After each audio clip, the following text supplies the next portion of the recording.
alasnya bisa macam-macam, prisma juga alasnya bisa macam-macam. Ya. Nah, sebelum ke materi yang akan dibahas, cek dulu lah. Kalau kalian lihat gambar kubus ini, kalian lihat ada apa di situ? Ada apa di kubus ini? Ada Ada? rusuk, ada sisi. Titik sudut ya? Titik sudut. Lalu apa lagi? Ada persegi, Bu. Ada persegi. Apa lagi? Ada ABCD-nya, Bu. Ada A, B, C, D. A, B, C, D itu apa ya? Ada huruf Sudut gitu. itu, Bu. Iya, Hah? Bu, ya sudut sih, Bu. Ada sudut. Ya. Tadi misalnya sudut. Ada diagonal, Bu. Oke, ada ABC ya. ABC nggak pakai D. Ada diagonal. Diagonal. Apa lagi? Ada volume luas keliling, Bu. Ada luas. Apa lagi?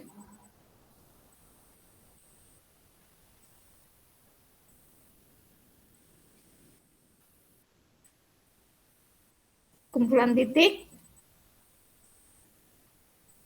Ada garis, Bu. Ada garis.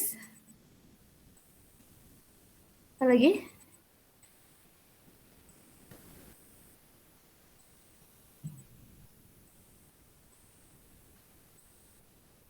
Cukup? Ini yang bisa kalian temukan? Oke. Sekarang kita lihat satu persatu yang tadi sudah kalian sebutkan. Nah, ini tadi yang Edward bilang, mungkin ini lebih gampang daripada yang di SMP. Gitu ya, jadi lebih gampang. Sekarang rusuk. Rusuk itu kan ada 12. Di sini ya. Ada AB, ada BC, dan seterusnya. Saya ambil saja misalnya rusuknya adalah AB. AB ini berupa apa? Yang namanya AB itu apa? Garis, betul? Antar sudut, antar Rusuk itu koordinat, Bu. bentuknya apa? Rusuk Iya. bentuknya apa? Garis kan? Dia berupa garis Garis, Bu. kan? Garis. Iya. Oke. Sekarang yang kedua, sisi. Saya ambil contoh lah sisi alas ini. Ini apa nih namanya? Alas, Ini Bu. namanya sisi. Oh, Sisi alas. Boleh saya sebut ini sebagai bidang? Kalian tahu ya? Sisi bidang itu yang kayak gitu tahu ya? Oke. Yang ketiga, titik sudut. Titik sudut itu salah satu contohnya yang mana? B, B. C, atau G. Ya, Iya. itu, Bu. Udah dibilang nih, titik sudut. Bentuknya apa nih? Titik, Bu. Titik. Persegi. Ya persegi ini kan jadi sisi dari kubus. Perseginya ada di atas, bawah, depan, belakang, samping, kanan, kiri. Nah, tadi sisi tadi apa? Bidang.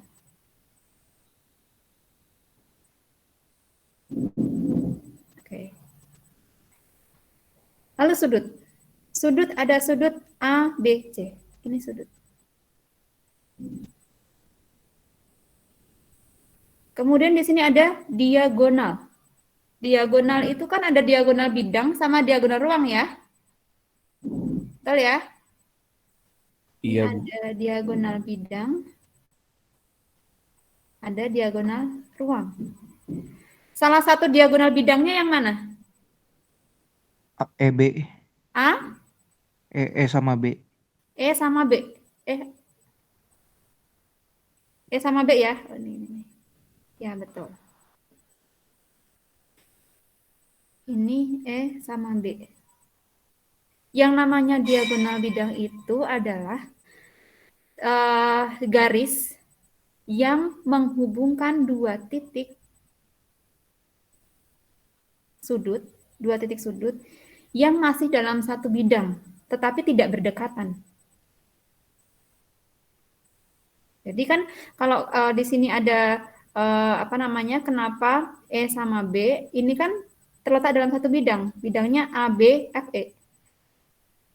Sama-sama titik sudut tapi bukan yang berdekatan. Kalau yang berdekatan kan B sama A sama F.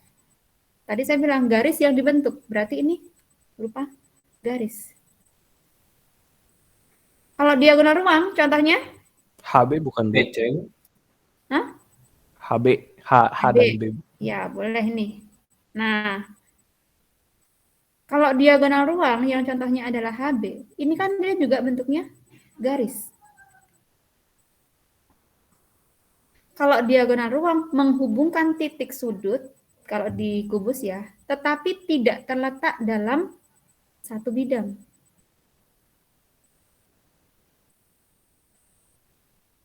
Coba sekarang. Kalau ini sudah ke kedudukan ya sebetulnya, tapi nggak apa-apa. Titik H memangnya terletak di bidang mana?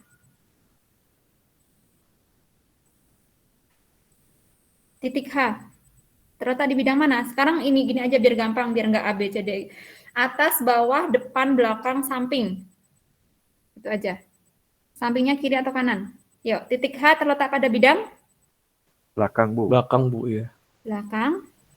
Apakah terletak hanya di satu bidang itu aja? Enggak, Bu. Belakang. Samping. Samping? Iya. Kanan atau kiri? Samping kiri. Kiri. Sama atas. Nama atas. Oke. Kalau yang B? Titik Depan, B. Depan. kanan, bawah. Iya, betul. Nah, berarti di sini kalian udah tahu nih yang namanya posisi titik terhadap bidang. Tuh kan nggak sebidang ini, beda bidang. Tapi kalau yang diagonal bidang tadi, ya terletak dalam satu bidang. Ya, jadi ini dua-duanya adalah garis. Nah, sekarang volume tadi yang disebutkan, volume dan luas. Sebetulnya volume dan luas ini, ya ini adalah hal-hal yang kita saya bilang bukan termasuk unsur-unsur dari sini yang bisa kamu lihat di sini. Volume ini kan merupakan perhitungan ya isinya si kubus ini bisa dihitung dari sisi kali sisi kali sisi. Demikian juga luasnya karena ada 6 sisi. Kalau volume kan di sini S pangkat 3 ya. Kalau luas itu karena ada 6 sisi, setiap sisinya adalah persegi. Rumus luas persegi adalah sisi kali sisi. Nah, gini.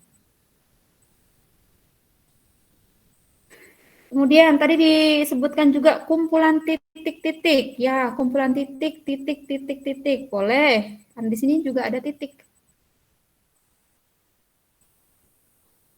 Lalu ada garis. Ya, boleh. Kan tadi udah garis nih. Udah disebut juga, udah jelas ada garis. Alas. Alasnya bentuknya persegi. Kita balik lagi. Jadi bidang.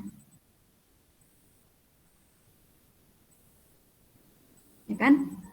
Nah, coba dari yang tadi saya sebutkan di sini, garis, bidang, titik, bidang, garis, garis, titik, bidang. Kayaknya kalau kita kelompok-kelompokkan cuma ada 3 hal itu ya. Titik, garis. Iya, Bu, benar, Bu. Iya. Maka titik garis bidang itulah yang sebetulnya membangun yang namanya matematika di geometri. Itu kan gampang kan? Yang namanya titik ya gitu, bidang ya itu, kemudian garis ya itu. Maka, nah, siapa yang sebelumnya udah tahu Euclid itu siapa? Ini Euclides ya, cuman di teori matematikanya biasanya disebutnya geometri Euclides. Yang sudah pernah baca Euclides, ada yang sudah pernah? Belum, Bu, tapi Belum. kayaknya penemu matematika ya, Bu. Iya, betul. Cuman Edward sekarang, kalau saya tanya Archimedes, kamu tahu nggak? Tahu, Bu. Karena ada hukum Archimedes ya. Iya, Bu. Kalau Blaise Pascal tahu nggak? Tahu, Bu. Ada Tahu. hukum Pascal, Bu. Sekarang kalau siapa lagi ya? Newton. Tahu, Bu. Ada hukum Newton, Bu. Ada hukum Newton. Euclid. Nggak tahu. Nggak tahu, Bu. Baru denger, Bu. Sekarang, Baru Bu. dengar. Iya, memang orang jarang tahu Euclides. Kalau yang tadi saya sebutkan karena mungkin di fisika Pythagoras juga tahu ya, karena ada teorema Pythagoras ya. Karena memang ada hukum-hukum atau rumus-rumus yang memang sudah namanya itu dan dipelajari di SMP mungkin ya, atau di SMA. Nah, Euclides selama kamu belajar geometri nggak ada yang mungkin belum ada gitu. Cuman saya waktu di kuliah memang ada mata kuliah satu yang namanya geometri Euclides. Jadi geometri itu ada beberapa yang itu jadi mata kuliah tersendiri. Jadi ada geometri Euclides. Nah, ya sekarang yang nggak ada salahnya lah kita mengenal si Euclides ini. Kenapa? Ya karena yang namanya geometri yang memperkenalkan titik garis bidang itu disebut pengertian pangkal. Maksudnya pengertian pangkal apa? Ya ketika di geometri itulah yang membangun si geometri. Kan kalau kamu belajar geometri pasti bangun datar, bangun ruang yang kayak gitu ya, termasuk lingkaran dulu yang waktu di SMP ada garis singgung lingkaran, kan lingkaran bangun datar. Nanti mau dibahasnya seberapa jauh, tapi kan melibatkan si geometri yang berbentuk lingkaran tadi.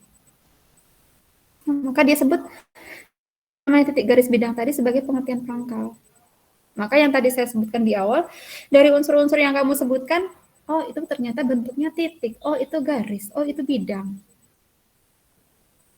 Kalau tadi ada muncul sudut, sudut itu kan sebetulnya dibentuk oleh dua buah garis juga. Dan bisa dibentuk oleh garis dan bidang juga terbentuk. Cuman kan melibatkan garis sama bidang lagi. Gitu. Ya. Lalu kemudian Euclides juga di situ ada definisi.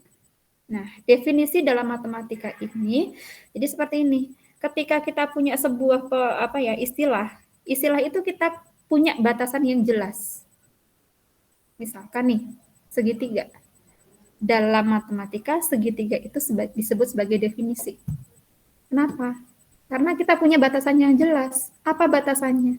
Ya, segitiga itu bangun datar, dia punya 3 sisi, dia punya 3 sudut. Dah jelas banget. Kalau dia punya 3 sisi, dia punya 4 sisi dan 4 sudut, udah namanya bukan segitiga lagi. Ya. Kemudian yang ketiga, ada aksioma atau postulat. Mungkin juga baru dengar ini, aksioma atau postulat. Ini adalah pernyataan yang kebenarannya tanpa pembuktian. Ada pernyataan, contohnya di sini, melalui 2 buah titik dapat dibuat tepat hanya 1 garis saja. Tuh. Benar kan? Semua pasti bilang ini benar. Buktinya apa? Ya nggak usah dibuktikan, ya itu udah pasti benar kayak gitu. Ya, itu yang dimaksud dengan aksioma postulat. Kita semuanya sudah sepakat bahwa itu benar, nggak usah dibuktikan.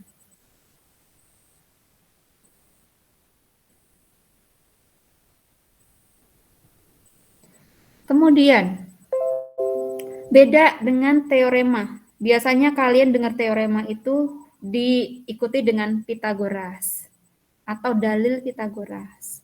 Nah, yang sebetulnya itu juga yang kalian sebut sebagai rumus. Mau di fisika, kimia, matematika.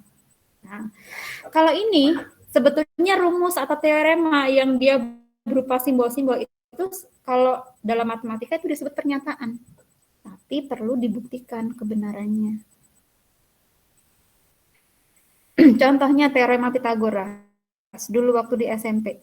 Teorema Pitagoras itu hanya berlaku untuk segitiga siku-siku. Jika di sini panjangnya A, ini panjangnya B, ini panjangnya C, maka dalam teorema Pitagoras berlaku A kuadrat tambah B kuadrat sama dengan C kuadrat. Mungkin kalian kalau dikasih di sama gurunya, ya udahlah Bu, percaya-percaya aja gitu ya. Tapi mungkin ada yang ya saya nggak yakin tuh, bener nggak sih A kuadrat tambah B kuadrat sama dengan C kuadrat? Bener nggak ini hanya berlaku untuk segitiga siku-siku? Kadang-kadang ada muncul pertanyaan itu. Dan ini bisa dibuktikan. Atau perlu dibuktikan. Nggak cuman, oke lah itu bener, udah semua, udah yakin lah itu pasti bener. Enggak. Dulu kalau di SMP, masih ingat ya pembuktiannya, di sini dibikin persegi. Kemudian di sini dibikin persegi. Luasnya ini, tambah luasnya ini jadi yang ini. Kan kalau ini persegi kan luasnya B kuadrat. Ini dicari luasnya ini A kuadrat. Ini C kuadrat. Kalau ini A kuadrat tambah B kuadrat sama dengan ini ya udah terbukti. Tapi segitiganya ini harus siku-siku. Itu salah satu contoh pembuktiannya. Nah, cerita sedikit aja nih.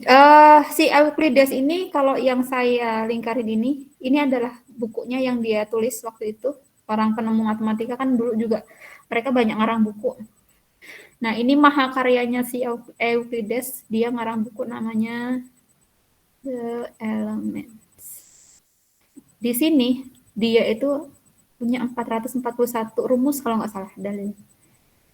Nggak cuman dia nulis rumus aja, tapi dia buktikan. Coba bayangin, dia lahir tahun berapa tuh? 300 sebelum Masehi.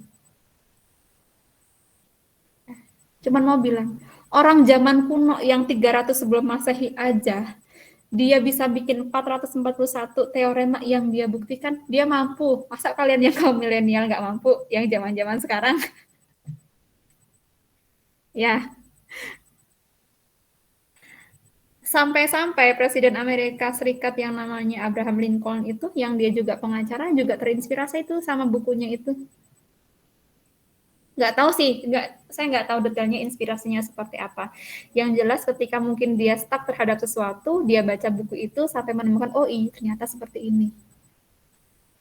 Saya hanya nggak tahu sih, mungkin apakah karena dari dia cara berpikir bagaimana membuktikan sesuatu, nggak tahu ya, kalau pengacara itu suka cari bukti-bukti gitu kan ya. Nggak tahu juga. Karena kalau yang namanya membuktikan itu kan biasanya panjang. Ini ke pernyataan ini. Sampai dia bilang terbukti, di pernyataan terakhir itu sudah semua menerima. Oh ya, ya udah ini benar. Gitu. Membuktikan itu kan nggak gampang. Gitu ya. Oke, meskipun ini nggak keluar di ulangan, ya tadi poin yang saya mau sampaikan bahwa orang zaman dulu pun bisa berpikir sebegitu hebat. Harusnya kalian pun bisa. Mungkin meskipun ya bidangnya beda. Oke, oh sebentar sebelum ke sini. Saya tambahkan satu halaman.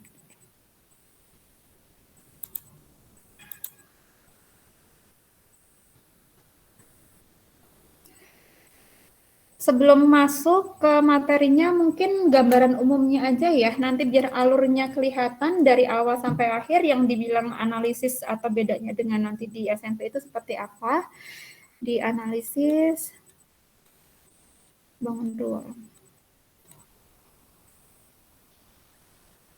Ada 3 kelompok yang kita pelajari. 1, 2, 3.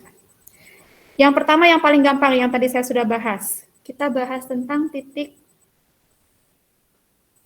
garis bidang. Udah tahu titik garis bidang. Coba kalau sekarang saya mau tanya. Siapa ya? Niko. Kenapa, Bu? Niko, titik itu apa, Niko? Titik yang kayak A, B, C-nya gitulah. Iya, coba dideskripsikan titik itu yang kayak gimana gitu. Tengah-tengah, pertemuan ada garis, ada titiknya. Jadi gini maksudnya, Niko. Kayak di bawah B, Bu. Jadi gini, ada garis, ada pertemuan di sini. Maksudnya gitu, atau gimana? Ujungnya. Sama sih itu juga titik. Tapi ujungnya aja, Bu. Ujungnya aja. Ya, biar enak.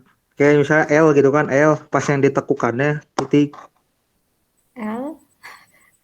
Huruf L maksudnya? Iya. L. Yang ditekukannya. L gede, Bu. L gede. Oh, L gede. Yang Nah, ditekukannya. tuh. Ya. Oh, titik. Ini adalah cara Niko mendeskripsikan titik. Kalau Dela, Dela. Kalau kamu mendeskripsikan titik itu seperti apa? Titik itu apa? Titik titik itu komponen paling kecil yang bisa digambar, Bu. Komponen paling kecil yang bisa digambar. Kayak tinggal dot gitu, Bu. Tinggal dot gitu. Nih. Oh, ini yang paling kecil yang bisa digambar tinggal dot gitu ya. Ya itu, Bu. Kalau menurut Feby, titik itu apa Feby?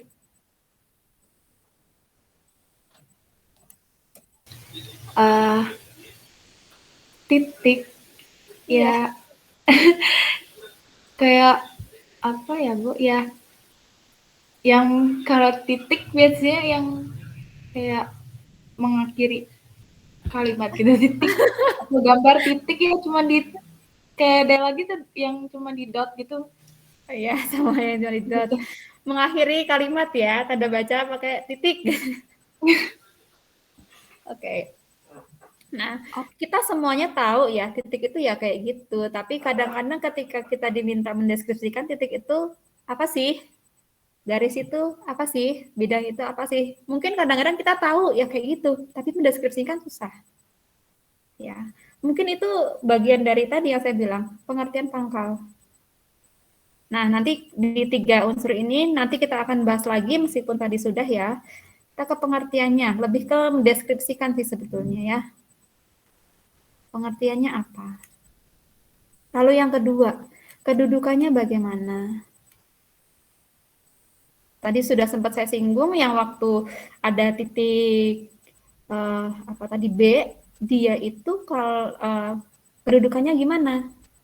Terletak pada bidang apa saja? Titik terletak pada bidang itu bagian dari kedudukan. Nah, kenapa harus kita bahas yang ini? Kedudukan ini harus kita bahas. Ini gampang ini. Ini apa ya? Tinggal baca udah paham lah ya. Tapi ketika kita nanti menerapkan kedua kelompok ini, mungkin jadinya agak ya perlu mikir lah ya. Nah, setelah kita bahas ini nanti kita akan bahas jarak. Jarak semuanya pasti juga udah tahu. Yang namanya jarak itu kan pasti melibatkan 2 unsur. Jarak rumah ke sekolah. Ada 2 unsur, rumah sama sekolah. Nah, cuman karena kita di sini konteksnya dibangun ruang, yang tadi dibangun oleh titik, garis, dan bidang, maka jarak yang akan kita bahas di sini ya jarak di antara 2 unsur ini. Pertanyaannya, Patrick, Anselius Patrick. Dari ini kan jarak kan 2 unsur ya. Ini kita punya 3. Nah, dari 3 ini mana dengan mana yang mungkin ada jarak? Saya pindahin ininya ke sini. Biar bisa bayangin.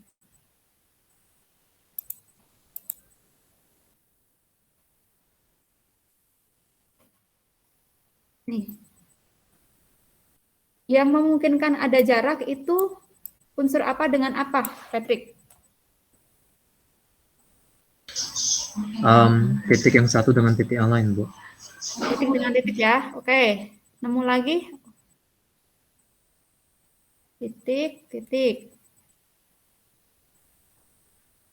Terus? Ada lagi? Antara garis dengan garis. Garis-garis. Ini di sini aja. Garis dengan garis.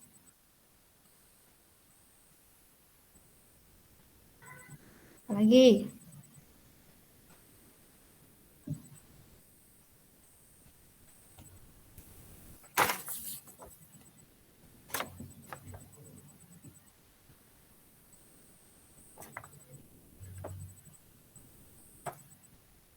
Oh, tinggal 10 menit lagi ya? Kok cepet banget sih waktu berlalu?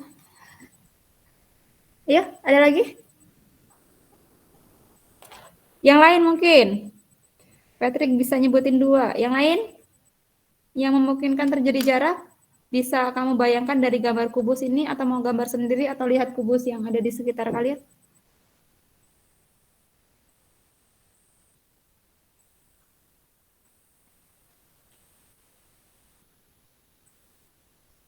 Apa, ayo? Kan kalau dari 3 unsur ini kita pasangkan, kan titik bisa berpasangan dengan titik. Udah, oh ternyata ada jarak. Misalnya contohnya, titik A sama titik B. Kan jelas ada jaraknya. Apakah memungkinkan titik dengan garis? Titik dengan garis. Saya punya titik A. Kemudian di sini ada, tunggu biar saya pindahin di sini aja.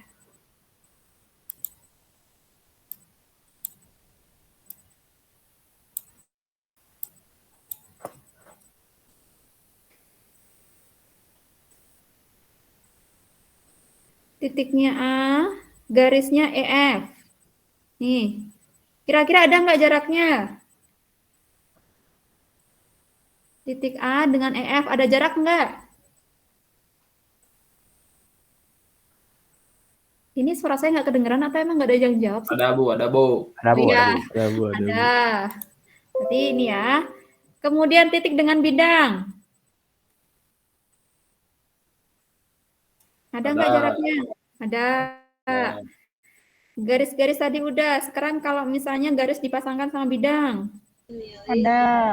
Ada. Betul. Garis titik udah. Sekarang bidang. Berarti bidang-bidang ya yang berarti saya. Ada nggak jarak bidang-bidang? Ada. Ya udah, ini nanti yang kita pelajari di jarak. Tapi sebelum menghitung ini, menghitung jarak, nanti ada kita belajar dulu konsep jarak. Konsepnya apa? Konsepnya gimana kalau hitung jarak itu? Kita punya konsep, oh jarak itu harus yang begini. Nah, kalau saya punya gambar ini, berarti supaya jadi gini, gimana? Nah, itu analisisnya. Udah tahu, baru hitung. Oke, kemudian setelah jarak kita bahas sudut. Dari unsur-unsur ini, mana yang mungkin membentuk sudut? Atau kan ini udah dikombinasi. Garis-garis. Bidang dengan bidang.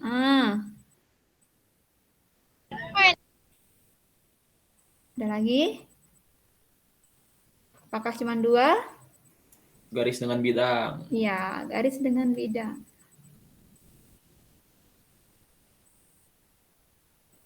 Oke. Ini. Titik bidang tidak membentuk sudut. Titik garis juga tidak. Titik-titik juga nggak bentuk garis. Nah, ini nanti lingkup yang akan kita pelajari. Ya, tadi kalau mau dihubungkan dengan kedudukan, apa hubungannya dengan kedudukan? Nanti mungkin terutama yang sudut ya, sudut antara garis. Nanti garisnya itu bisa yang berpotongan, bisa yang bersilangan. Yang bersilangan itu yang kayak gimana, yang berpotongan kayak gimana kan harus tahu. Kayak yang tadi, titik diketahui sebuah titik terletak pada bidang ini. Kalau nggak ngerti, ini gambarnya gimana gitu ya. Karena kadang-kadang yang namanya soal kan tidak selalu ada gambarnya. Kadang-kadang kita menggambar sendiri. Nanti dalam sebuah limas, yang diminta limas nanti gambarnya prisma. Kan kacau gitu ya. Oke. Nah, ini saya sampai di halaman ini aja, karena tinggal 5 menit. Ini hanya menegaskan yang tadi, karena ini sudah dibahas ya. Tadi sudah saya tanyakan, kalau titik itu apa? Tadi tinggal di dot, kemudian lekuannya huruf L, ya bebas mau mendeskripsikan seperti apa. Yang jelas kalau di sini, ya titik itu seperti ini. Dia digambarkan dalam sebuah noktah, biar gampang nyebutnya, dinamakan dengan huruf kapital, jangan huruf kecil. Karena kalau huruf kecil biasanya untuk garis. Dia tidak mempunyai dimensi. Jadi meskipun ini dengan begini, kalau maksud saya ini titik, ya bukan berarti titiknya ini punya ukuran. Kalau garis, nah di sini saya punya 3 gambar. Ya mungkin ada salah pemahaman, tapi karena sudah jadi kebiasaan, akhirnya ya sudah gitu ya. Nah, yang disebut sebagai garis, yang paling benar gambarnya adalah yang nomor 1. Karena yang namanya garis itu memanjang kedua arah dan tidak terbatas atau tidak bertitik akhir. digambarkan dengan ada panah di sini. Sedangkan yang nomor 2, ketika di sini ada pangkal tapi ujungnya nggak ada karena di sini ada panah yang ujungnya jauh di sana tak hingga atau dibilang nggak ada, itu namanya sinar garis. Sedangkan yang biasa kita buat, ayo gambar garis, kalian gambarnya gini. Nah, yang tepat itu ruas garis karena itu hanya sebagian saja dari garis. Ada pangkal, ada ujung. Biasanya dinamakan kita ngambil titik pangkal dan titik ujungnya dan dikasih tanda garis di bagian atas. Ya, nanti apakah saya harus begitu? Ya nggak apa-apa lah. Misalnya garis AB kalian nulisnya begitu. Setidaknya mana yang paling tepat itu kalian tahu. Kemudian bidang. Kalau bidang itu dikatakan punya 2 dimensi karena dia punya panjang. Tapi kalau saya punya, ada yang bilang, bidang itu mana? Kalau kamu bilang kertas ini adalah bidang, sebetulnya kurang tepat juga. Karena apa? Kalau ini bangun ruang kertas ini, karena ada punya ketebalan. Yang dinamakan bidang itu hanya permukaannya saja, karena ini ada permukaannya. Ini bidang, nah yang bagian sini bidang. Jadi hanya permukaannya saja. Dan ini juga hanya bagian, karena yang namanya bidang itu meluas, tak berbatas juga. Bidang. Terakhir, sudut, meskipun tadi ini tidak termasuk ke dalam pengertian pangkal, tapi nanti kita akan bahas ini. Sudut itu dibentuk oleh 2 sinar garis yang tidak kolinier. Kolinier itu segaris. Jadi kalau yang kolinier begini, garis yang satu, ini sinar garis yang kedua. Dia segaris, ini namanya kolinier. Tapi kalau membentuk sudut, dia tidak kolinier. Sekutu ada pangkalnya sehingga dia membentuk sebuah sudut. Oke, sampai di sini masih ada 2 menit rasanya untuk pertanyaan, nanti takutnya kelewat karena masih ada jam berikutnya untuk siap-siap. Sementara cukup dulu, kita lanjutkan besok. Kalau besok mau ada pertanyaan boleh